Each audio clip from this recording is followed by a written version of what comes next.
You are looking at Julian's pronunciation guide, where we look at how to pronounce better some of the most mispronounced words in the world, like this other curious word. But how do you say what you're looking for today?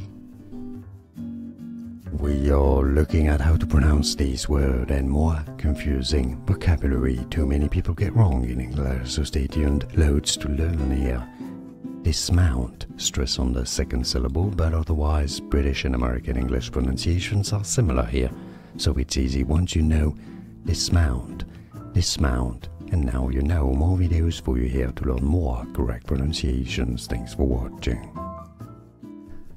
Here are more videos on how to pronounce more confusing words and names too many mispronounced. Like this video if you found it useful. I appreciate your support. I'll see you soon and thanks for watching.